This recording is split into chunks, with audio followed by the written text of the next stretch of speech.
Bonjour à vous et bienvenue sur ma chaîne pour votre lecture de vie sentimentale pour ces mois de février et mars 2022.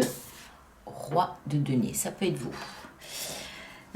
Merci d'être là. Donc on va faire cette lecture de vie sentimentale. Elle concernera donc les personnes du signe solaire en Vierge, signe ascendant en Vierge ou signe lunaire en Vierge également. 4 de denier. Beaucoup de deniers, hein, beaucoup de terre à terre. Alors, je rappelle simplement donc qu'on va faire cette lecture sous la forme du cœur. Le côté droit du cœur, ma droite à moi, c'est pour vous, signe de la Vierge. Et l'autre côté, c'est pour l'autre. Sentez-vous libre d'interchanger si vous vous reconnaissez davantage de ce côté-là, dans ce côté-là, que celui qui vous est naturellement attribué. Alors, l'autre, ça veut dire quoi? Ça veut dire le partenaire, bien évidemment, si vous en avez un, mais ça peut aussi très bien être la personne à laquelle vous pensez, la personne à laquelle vous aspirez.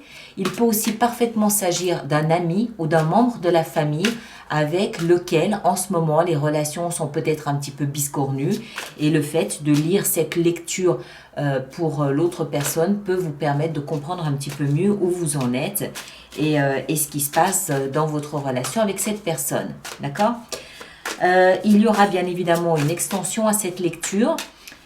Le lien sera dans la boîte de dialogue là-dessous ou vous allez directement sur mon site internet alice-nicolas.com dans la rubrique des hors-séries puisque c'est un hors-série.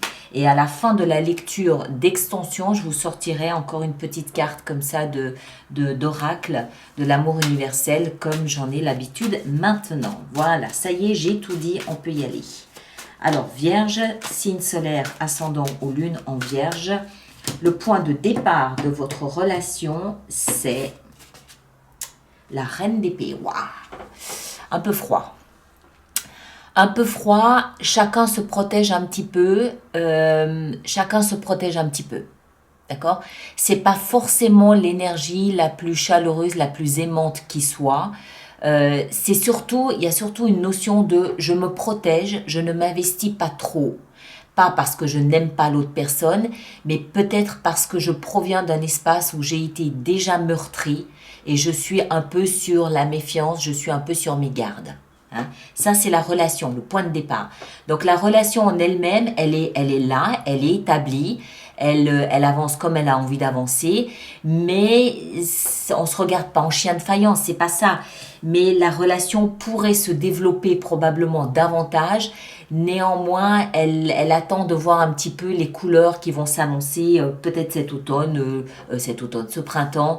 Voilà, il y a un peu de méfiance, pas de méfiance, c'est pas de la méfiance. C'est un peu, je me protège parce que j'ai déjà eu mal. D'accord? Donc, j'avance, oui, mais doucement. On continue. Votre état d'esprit à vous, c'est 9 de denier et valet de bâton. Alors, vous, dans votre état d'esprit, vous êtes quand même encore un petit peu le célibataire endurci ou la célibataire, vous adaptez en genre. Hein. C'est 9 de denier, c'est quand même un petit peu une énergie très autonome, très indépendante. Avec le valet de bâton, il y a une notion ici de moi je veux m'amuser, un petit peu égoïste peut-être aussi, ou dans le sens où je pense à moi, à mon plaisir à moi, à mon amusement à moi, et je donne le minimum peut-être à la relation. D'accord? L'état d'esprit, il est vraiment plus, pas forcément à la légèreté, mais c'est pas ça. C'est plus moi d'abord, les autres après. D'accord? Donc, s'il y a une soirée avec les copains, je vais peut-être y aller et puis ça va me faire du bien et puis je passerai un peu de temps qui reste avec mon partenaire, par exemple. D'accord? L'état d'esprit du partenaire, il est à la 6 d'épée et à la 4 de denier. Alors, ça peut être interprété de plusieurs façons. Le partenaire peut être dans une situation, dans un état où il bouge pas beaucoup. Il bouge pas beaucoup, il est peut-être enfermé dans quelque chose un petit peu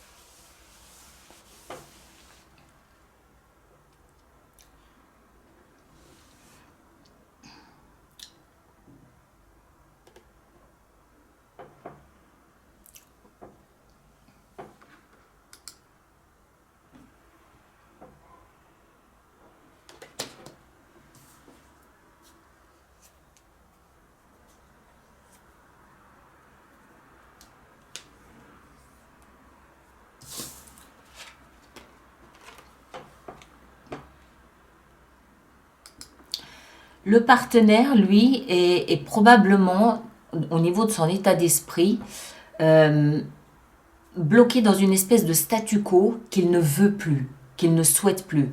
Alors ce statu quo, ça peut être avec vous, la relation avec vous, auquel cas il peut éventuellement menacer de partir, de quitter la relation, de déménager, ou alors ce statu quo, c'est lui seul face à lui-même, où il n'a pas cette étincelle de s'investir, où il n'a pas cette étincelle de vous dire, d'exprimer, je veux plus, je veux m'investir dans cette relation. On l'a vu, il y a une espèce de chat échaudé, craint l'eau froide, donc il est possible qu'il est en train d'essayer de corriger cet état d'esprit en essayant de travailler sur lui-même et en essayant de laisser le côté dramatique qu'il aurait pu vivre précédemment derrière lui. D'accord? Donc deux façons de lire l'état d'esprit du partenaire. Soit c'est un statu quo avec vous dans cette relation, cette notion ici de fraîcheur qu'il ne supporte plus et il peut vous menacer de partir, de quitter la relation. Soit c'est lui qui est en difficulté à s'exprimer, à s'émanciper dû à d'anciennes relations dramatiques et il est en train de travailler sur son état d'esprit pour s'ouvrir davantage. D'accord? C'est soit l'un, soit l'autre. On continue, on va voir. Alors, vous, de là d'où vous provenez, votre passé est à la 2 de bâton. Ça veut dire que vous avez dû, à un moment donné, faire un choix. À un moment donné, vous avez dû faire un choix, vous étiez à la croisée des chemins et vous avez choisi un cheminement parmi d'autres. Ce cheminement, il vous a amené à cette relation, il vous a porté là où vous êtes. Mais ça vient sciemment, clairement d'un choix que vous avez posé. Vous avez voulu cette relation, vous l'avez désiré, vous l'avez voulu, vous avez délibérément choisi cette relation. Le passé de votre partenaire, de là d'où il vient, voilà. Alors, le partenaire, effectivement, il provient d'un endroit où c'était difficile. 10 de bâton nous explique qu'il était probablement dans une relation très lourde à porter. Peut-être parce qu'il nourrissait cette relation tout seul, peut-être parce qu'il portait cette relation sur ses épaules tout seul, peut-être parce qu'il était le support de toute une famille seule. C'était une relation précédemment ou un célibat aussi précédemment qui était très lourd à porter. Il provient d'un espace en fait où il a pu s'épuiser à porter quelque chose qui n'en valait peut-être plus la peine. Position suivante, vous, c'est les engagements les actions que vous engagez, 8 d'épée et la reine de coupe. Alors, vous désirez sortir d'une espèce de sensation de stagnation, une espèce de, pas forcément de torpeur, mais 8 d'épée, c'est une sensation d'être bloqué. Vous êtes là avec un état d'esprit qui est très tourné vers l'amusement, qui est très tourné vers la jovialité, qui est très tourné vers je suis quelqu'un d'indépendant, je veux pas être un soutien forcément pour l'autre, je veux pas que l'autre s'appuie complètement sur moi parce que moi j'ai envie quand même de vivre ma vie, j'ai envie de m'exprimer, de pouvoir sortir quand j'ai envie de sortir en tout bien, tout honneur. Mais vous pouvez vous sentir peut-être coincé, bloqué, pris au piège d'une certaine façon. Alors action engagée, vous vous désengagez de ce blocage, vous vous désengagez de cette ornière ou de cette peur d'être coincé, d'être bloqué, en exprimant de l'amour, en exprimant vos émotions, en exprimant votre volonté d'être présent, de donner de l'amour, d'offrir de l'amour. Vous expliquez que vous êtes là, on peut compter sur vous, vous êtes un support, un appui sur lequel on peut compter. Vous montrez à quel point vous êtes capable de partager, de donner votre amour, d'accord, dans la relation ou à cette personne. C'est très doux, c'est plein d'empathie, c'est plein de sensibilité, c'est très aimant, très, très protecteur. Engagement pris du côté du partenaire, on a la 8 de bâton et on a le fou. Alors, le partenaire, lui, il vous explique qu'il est prêt à s'engager dans quelque chose de nouveau.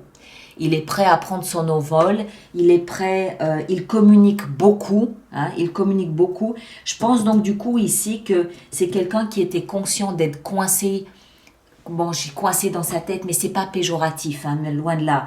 Mais bloqué parce que peur d'aller au-delà, peur de s'ouvrir, peur de revivre ce qu'il a déjà vécu, peur de tout ça. Mais c'est un partenaire qui prend sur lui de communiquer tout ça avec vous. Il vous parle et dans sa communication, il fait clairement état d'une volonté de prendre un nouveau départ. Un nouveau départ, ben on verra bien où il nous mène, ce nouveau départ. On s'élance du haut de la falaise et puis on verra bien où on atterrit. D'accord? Donc c'est un partenaire qui est conscient des enjeux, qui est conscient de la situation, qui est conscient de ses propres blocages, qui est conscient de votre attitude à vous, de vos attentes à vous aussi, parce que vous vous attendez de la réciprocité quand vous ouvrez votre cœur comme ça. Et ce partenaire, il prend sur lui de communiquer honnêtement avec vous, en vous expliquant où il se situe, mais aussi en vous expliquant qu'il est tout à fait prêt à s'élancer avec vous dans cette aventure, advienne que pourra, on verra bien où ça nous mène. D'accord? Donc, il y a, je pense, vraiment, en tout cas de la communication de la part. Vous, c'est peut-être plus une démonstration affective, tandis que le partenaire, c'est plus dans la communication. Le conseil qui vous est donné à vous, c'est de couper, de trancher tout ce qui ne vous sert à rien pour pouvoir partir d'un pied neuf dans cette relation. L'As d'épée nous explique que vous devez, conseil donné, vous devez envisager un tout nouveau départ. Mais il faut qu'il soit honnête et sincère, ce nouveau départ. L'épée, elle a pour but de couper tous les liens du passé qui ne sont plus utiles, qui ne servent plus à rien, de couper vos attentes qui sont obsolètes, de couper peut-être dans des attitudes, des comportements. Voilà, il faut trancher certaines choses du passé pour vous libérer et vous engager dans cette relation au même stade, au même niveau que l'autre. Je pense que c'est surtout ici au niveau de l'état d'esprit, cette notion d'indépendance et d'autonomie qu'il faut peut-être reconsidérer. Je dis ça, je dis rien. Ou alors, ça a à voir ici peut-être avec la peur que vous avez de vous sentir coincé, bloqué, pris au piège, pris en otage. Là, c'est peut-être une fausse croyance ou un comportement, une attitude qu'il faut peut-être nettoyer, qu'il faut couper pour pouvoir vous engager dans cette relation avec l'autre. L'autre, le conseil qui lui est donné, c'est la justice. Alors, justice, peut-être qu'il y a quelque chose ici par rapport à son passé. Si cette personne était dans une autre relation qui était si lourde à porter, peut-être qu'il y a un passage devant un tribunal pour s'en libérer, peut-être pour clarifier les choses, c'est possible. C'est tout à fait possible. Peut-être que dans son état d'esprit, je ne l'ai pas dit, mais c'est envisageable aussi. Dans son état d'esprit, on l'a vu, cette personne n'ose pas s'engager, mais elle n'ose pas s'engager peut-être parce qu'elle n'est pas encore libre de s'engager. Donc, conseil donné, rendre justice, faire justice, c'est peut-être aussi se libérer psychologiquement, mentalement, moralement, voire même contractuellement, pour pouvoir s'engager ici dans cette relation avec vous. La communication porte peut-être aussi effectivement là-dessus. Si ça n'a rien à voir avec un tribunal ou une notion de divorce ou de séparation ou quelque chose comme ça, le conseil sera vraiment donné à la personne de se rendre justice à elle, en tranchant, en prenant une décision, en rééquilibrant les plateaux de sa balance à elle. D'accord ? Moi, je pense davantage qu'il s'agit ici de clarifier une situation de son passé pour qu'elle puisse se libérer et entrer dans cette relation avec vous. Position suivante, c'est l'issue vraisemblable de la relation. Waouh! Le magicien et le pape ensemble. Waouh! Alors, waouh, c'est puissant ça. Pour moi, ça veut dire que la relation, elle a tous les outils nécessaires pour s'engager sur le long terme. Elle sait qu'elle a les moyens qu'elle a ce qu'il faut, la matière, les moyens et la profondeur nécessaire pour s'engager sur le long terme. D'accord? Le pape peut représenter une promesse de mariage, oui. S'il y a une promesse de mariage, elle se fera sous beaucoup de paillettes, sous une lancée de pétales de rose, quelque chose de très merveilleux, de très beau. C'est la relation, hein, c'est l'issue vraisemblable. Donc beaucoup de magie, beaucoup de paillettes, beaucoup d'engagement, de la foi, de la conviction, de la longévité ici promis pour cette relation. D'accord? Donc quelque chose vraiment de très joli par rapport au départ qui était frileux. D'accord? Alors, on va faire notre extension avec ceci. Donc, on laisse le passé dans le passé. On écarte un petit peu. Et on va aller voir comment on peut vous apporter plus de précision. Alors, la reine d'épée en point de départ de cette relation. Qu'est-ce qu'on a ici? La reine d'épée en point de départ. Waouh, le diable, oui. Il y a de la peur là-dedans. Au point de départ, il y a quelque chose qui n'était pas très clair. Qui semble se clarifier par la suite. Hein. Mais voilà. L'état d'esprit, votre état d'esprit, voilà, 9 de bâton. Oui. État d'esprit du partenaire. 3 de coupe. Ok. Bien. Les actions que vous vous engagez ici avec la 8 d'épée et puis la reine de coupe, on a la 5 d'épée. Ok, vous entrez en conflit. Vous bataillez. Je pense que vous bataillez pour cette relation. Action engagée par le partenaire, le valet de bâton. Très bien. Très bien, ça me va. Conseil donné à vous d'abord avec l'as d'épée. On a la 2 de coupe. Très bien, superbe. Très bien. Le partenaire avec la justice, on a l'empereur. Ouais. Ouais, le partenaire, il va falloir qu'il se reprenne fermement en main. Et puis, l'issue vraisemblable de la relation, qu'est-ce qu'on a? On a la 8 d'épée. D'accord, de la peur. Et là-dessous, on a le chevalier de bâton. Voilà mes chers. Alors, ceux qui me rejoignent pour l'extension, le lien est là-dessous. Et puis, merci de partager, de liker, c'est important pour moi. Mais surtout de laisser vos commentaires pour les autres personnes du signe de Vierge, de la Vierge. Ça peut être important, intéressant à lire. Et puis, on se retrouve le 25 février prochain pour les lectures intuitives du mois de mars. D'accord? Merci à vous tous et à très bientôt. Merci beaucoup.